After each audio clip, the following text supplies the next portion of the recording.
Caravaggio did not paint darkness. He painted the sacred too close, and proximity is dangerous to power.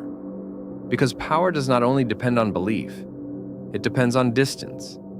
Distance can raise a symbol above the body, frame it, purify it, protect it from the dirt of ordinary life. But Caravaggio broke that distance. He brought the sacred down, not into heaven, not into perfection, into rooms, into flesh, into hands, into feet, into bodies close enough to disturb the viewer. This was not just a change in style. It changed the status of the sacred image. The rupture was not darkness. It was presence. Before that rupture, distance was not just space. It was authority. Much sacred representation protected holiness by keeping it above ordinary life, above the street, above the room, above the body. The image could be framed, raised, idealized, placed where the viewer had to look up. That distance made the sacred feel pure, but it also made it safer. Because what remains distant can be controlled more easily. The body cannot touch it. The dirt cannot enter it. Reality cannot fully disturb it. Distance protects authority, but safety has a cost. A symbol can remain pure and still begin to feel distant. It can be protected from the body so completely that it no longer reaches the body at all. The image remains elevated. The frame remains intact. The authority remains visible. But visibility is not the same as force. Power does not need symbols only to be seen. It needs them to be felt. And feeling requires proximity.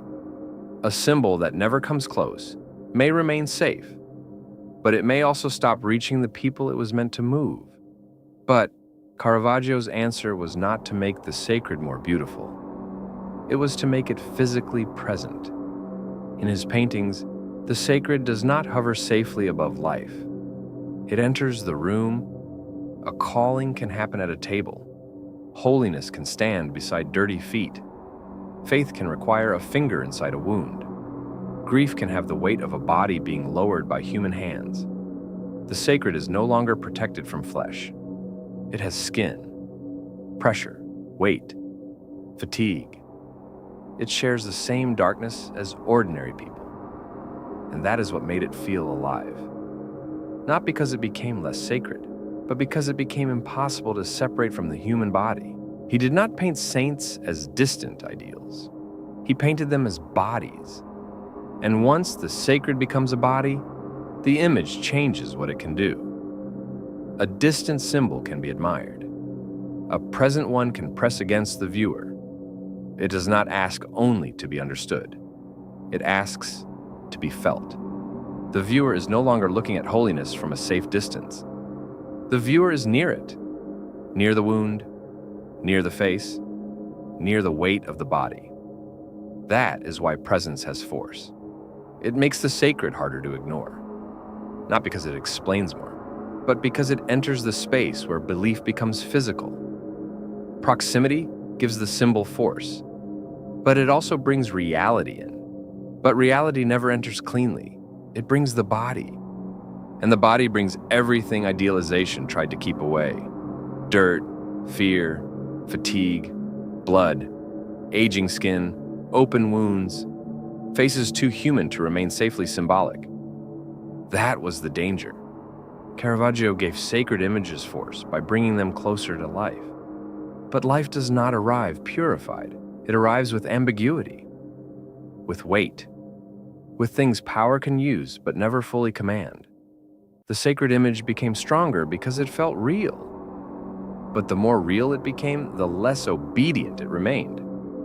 Reality can restore belief, but reality does not stay obedient. This is what Caravaggio makes visible. Not a style, a system. Sacred authority did not depend only on doctrine. It depended on images. Images that could organize belief, create reverence, make authority visible. But there was a problem. A symbol that remains too distant can stay pure and still lose force. So, the system needed presence. It needed the sacred to be felt, to enter the room, to reach the body. Caravaggio gave it that presence. But he also revealed the cost. Because the moment the sacred becomes physically real, reality enters with it. The dirt, the wound, the face, the weight of the body. And those things can intensify belief, but they cannot be fully governed. That is the mechanism. Power needs symbols to feel real, but reality is harder to control. That is why Caravaggio matters. Not because he made sacred art darker, but because he made it dangerously present. And that is why this was never only about Caravaggio. The pattern does not belong to painting. It appears wherever authority depends on symbols, in religion, in politics, in brands, in institutions. Anywhere power needs to be felt, but also needs to remain in control. Because distance protects the symbol. It keeps it elevated, pure, safe. But distance also weakens the bond. So power brings the symbol closer. A leader becomes a face. A brand tries to sound human. An institution opens the room. The symbol moves closer to life, closer to the face, closer to the body, closer to the parts of reality that distance used to keep away. And for a moment, it becomes stronger, more vivid, more believable, more alive. But reality always brings more than power asks for. It brings dirt, ambiguity, pain, contradiction, the parts of life that cannot be fully framed. That is the tension. Distance protects the symbol. Proximity gives it force, but reality makes it unstable. And once a symbol becomes too present, it no longer belongs completely to the system that tried to use it. Caravaggio made that visible. A sacred image came closer. The body entered the symbol, and control was never the same. The pattern is always there.